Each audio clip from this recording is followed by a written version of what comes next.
개발팀이나 디자인팀에서 뭔가 피드백이 왔을 때 사실 그거에 대해서 명확하게 처리를 해주지 않으면 좀 점점 이제 산으로 가게 되는데, 결국 이제 기획팀들은 그 고민을 하셔야 될 것 같아요. 제가 감히 말씀드리자면 처음에 기획했던 내용 끝까지 어떻게 설득시키고 내가 원했던 거를 끝까지 그 결과물을 뽑아내느냐가 굉장히 중요한 것 같습니다. 그래서 결국 오늘 드리려고 했던 말씀은 상황과 수단, 상황에 맞는 수단과 방법을 쓰셔야 돼요. 제가 오늘 말씀드린 것 중에 사실 어느 하나 정답이 있겠습니까? 사실 그리고 이미 여러분들은 여기 나오지 않은 또 각자의 수단과 방법을 통해서 이미 사람들을 설득하고 있을 수도 있고요. 그런데 그 상황에 맞는, 근데 보통 그렇게 생각하거든요. 내가 표현하는 방법이 상대방한테 먹히지 않으면 기본적으로 상대를 욕합니다. 아, 저런 말귀도 못 알아듣고 약간 그런 생각을 하게 돼요. 근데 결국은 포인트는 그거예요. 저도 어릴 때 학교 다니다 보면 선생님들 욕을 되게 많이 했어요. 저 선생님은 왜 이렇게 내가 이해 못하게 가르쳐줄까? 근데 좀 나이가 드니까 반성하게 되더라고요. 선생님도 열심히 가르쳐줬는데 나는 왜 그렇게 선생님을 욕했을까? 근데 요즘 들어 생각하는 건데 선생님이 잘못한 걸 맞는 것 같아요. 결국 설득에 있어서 포인트는 설득을 하고자 하는 사람, 물론 선생님이 저를 설득하고자 하는 의무감에 하셨겠지만 결국 설득을 하고자 하면은 모든 책임은 자기한테 있습니다. 그 사람이 못 알아듣는다면 그 사람이 알아들을 수 있는 얘기로 하려는 노력을 해야 된다고 생각이 돼요.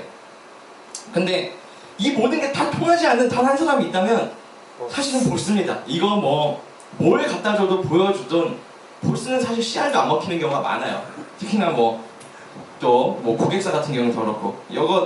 지금부터 얘기는 약간 오늘 지금까지 했던 얘기랑은 조금 벗어났는데 짧게 하겠습니다. 이게 보통 이제 UX에 대해서 자기가 관심 많으시고 요즘 누구나 다 UX에 사실 UX라는 말도 좀 붐이 지난 것 같아요. 한 작년, 재작년쯤 엄청나게 붐을 불다가 사실 UX는 전문 분야가 아니라 누구나 그 상황에서 고려해야 되는 거니까 디자인팀이든 개발팀이든. 근데 과연 우리가 UX에 대해서 나는 UX적 관점에서 기획을 하고 개발을 한다고 하지만 과연 단 한 번이라도 직접 유저한테 직접 물어본 적이 있는가는 한번 고민해 보셔야 되는 것 같습니다. 사실은 그 프로젝트를 진행하기 전에 저희들은 이제 보통 설문조사, 그 다음에 그룹 인터뷰, 그 다음에 유저빌리티 테스트, 그 다음에 페르소나를 제작하고 그런 과정들을 다 이제 보통 거칩니다. 이게 사실 쉽진 않고 보스들 되게 싫어요. 돈하고 시간 들어가니까. 게다가 거기에는 그렇게 사용자들을 만난다고 해서 정답이 있지도 않습니다. 그렇다고 그 사람들을 다 만나보고 집에 쫓아가고 소지품을 본다고 해서 내가 원하는 정답이 있진 않아요. 근데 적어도 힌트는 있는 것 같아요. 게다가 그런 리서치, UX에 대한 그런 조사, 사용자한테 물어보는 게 되게 중요한 거는 저희 이제 보통 회의를 하다 보면은 보통 그렇습니다.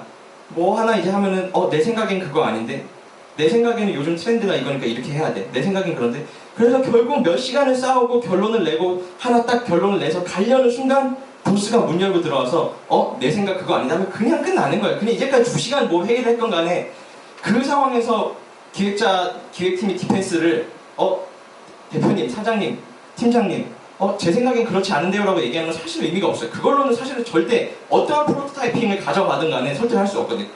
보스가 내 생각엔 그렇지 않은 대로 얘기할 때 기획팀이 보스의 그 말을 막을 수 있는 유일한 디펜스는 사용자들은 그렇게 생각하지 않고 사용자들의 생각이 이렇다는 겁니다. 사실은 그 사용자들한테 물어보는 거는 사실 어떻게 보면은 그 기획을 끝까지 이끌어 나감이 일 수도 있어요. 결국은 보스한테 우리가 리서치를 해보고 이렇게 됐는데 사용자들은 실제로 원하는 건 이런 거다라고 했을 때는 사실은 유일하게 보스를 설득시킬 수 있는 방법입니다.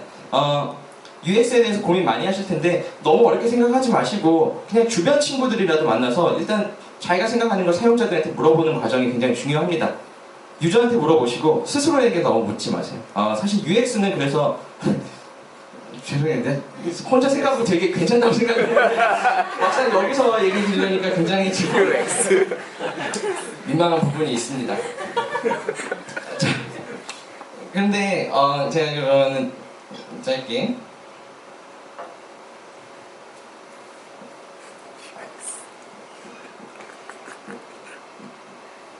그 상황에 따른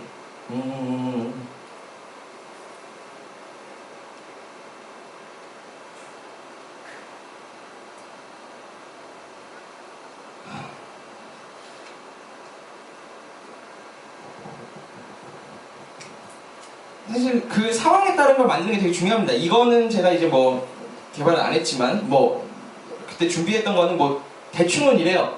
가상의 동전을 사서 그 동전을 가상의 동전을 삽니다. 가상의 동전을 사서 앱에서 몇 시간 이내에 몇 명한테 멀리 전달할수록 내가 홍대에서 친구한테 전달하면 그 홍대 그 친구는 그 동전을 홍콩에서 전달하고 그렇게 멀리 전달할수록 기부금이 쌓이는 뭐 그런 거 서비스였어요. 뭐 구현되진 않았지만 그래서 그거를 이제 사람들 처음에 설득하기 위함이었어요. 그래서 재밌어 보이지 않냐. 동전을 사면은 저렇게 이구사가 어디서 동전을 시작을 했고 이제 지금 지나간 시간 동전의 이동수가 나오고 친구를 만나면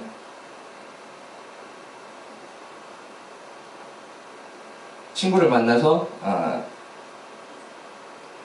동전을 흔들면 동전이 전달이 되고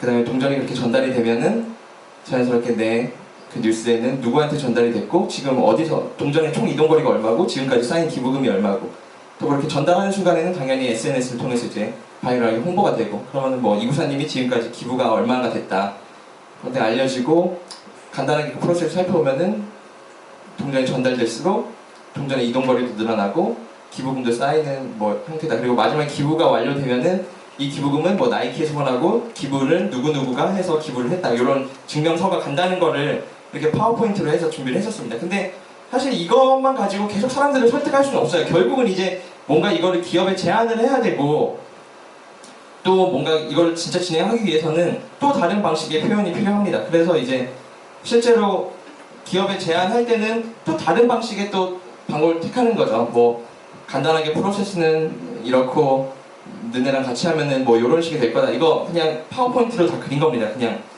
그냥 파워포인트로 해서 뭐 동전을 전달하고 이런 데도 구구절절하게 들어가게 되죠. 뭐 이렇게 전달이 되고 SNS를 통해서 되고 총 기부 뭐 이렇게 게임같이 진행을 할 수 있을 거다. 너네 이렇게 쓸데없는 거 하지 말고 우리랑 같이 하자. 뭐 그런 식이 됐습니다. 그러니까 결국은 드리고 싶은 말씀은 그거예요. 정답이 없습니다. 상대방이 못 알아듣는다면 알아듣는 방법으로 상대방을 설득해야겠죠. 상황에 맞게. 자, 이제 거의 마무리로 넘어가고 있습니다. 자, 그러면은 오늘 결론입니다. 김 팀장이 내 말을 못 알아먹는 이유는 바로 납니다. 사실은 뭐 안타깝지만 사실 저예요. 그리고 마찬가지로 이건 기획팀만의 문제가 아니에요. 기획팀이 뭔가 기획을 가져왔을 때 개발팀 입장에서도 분명히 말도 안 되는 게 있거든요. 근데 그거를 기획팀이 이해할 만하게 이게 왜 안 되는지 설득하는 건 사실 개발팀의 역할이에요. 사실은 모든 프로젝트를 진행하는 데 있어서 가장 중요한 거는 커뮤니케이션입니다. 사실 그 커뮤니케이션이 중요하다는 거는 사실 이런 연구 결과가 있더라고요. 그런 프로그램의 버그 발생률은 코드의 복잡성하고 상관이 있다기보다는 해당 프로젝트에 사람이 얼마나 많이 투입됐는지랑 상관이 있다고 합니다. 결국 사람이 많이 투입되면 될수록 버그 발생률은 높아진다고 해요. 왜냐하면 결국은 사람이 많을수록 커뮤니케이션은 분명히 어디선가 오류가 나기 시작하거든요. 그러니까 이 커뮤니케이션에 큰 책임을 지고 있는 거는 당연히 기획팀이긴 하지만 사실 기획팀만의 문제는 아닙니다. 우리가 보통은 카카오톡은 제가 잘을 모르지만 보통 이게 좀 규모가 큰 데는 사실 워터폴 방식으로 똑같아요. 기획팀에서 기획 몇 개월 하고 그 다음부터 칼퇴근하기 시작합니다. 그럼 디자인팀 시간 잡고 디자인팀 칼퇴근하기 시작해요. 그럼 개발팀은 칼퇴근 못해요. 그때부터는 개발팀은 처음 기획 나왔을 때부터 뭐 프레임워크를 뭐 구상하니 뭐 그때부터 슬슬 하다가 그때부터 마감 직전까지 그냥 내내 밤새는 거예요. 사실은 그런 프로세스들은 문제를 가져올 수밖에 없죠. 뭐 여러분들 너무 잘 느끼시겠지만 사실 끊임없이 커뮤니케이션을 하고 어떤 방법으로 커뮤니케이션 할지를 고민해 보시는 게 좋을 것 같습니다. 결국 오늘은 이 생각을 해보시면 될 것 같아요. 지금 여러분은 누구를 설득하고자 하는지 그리고 그 사람은 어떤 수준에 맞춰 설득을 해야 되는지 좀 고민해 보셔야 될 것 같습니다. 그리고 마지막으로 제가 투비커스 혹시나 궁금해하실까봐 제가 이런 기회가 없어서 아직 사이트는 없지만 영상 한 1분짜리 하나 있거든요. 그거 하나 짧게 보시겠습니다. 왜 투비커스인지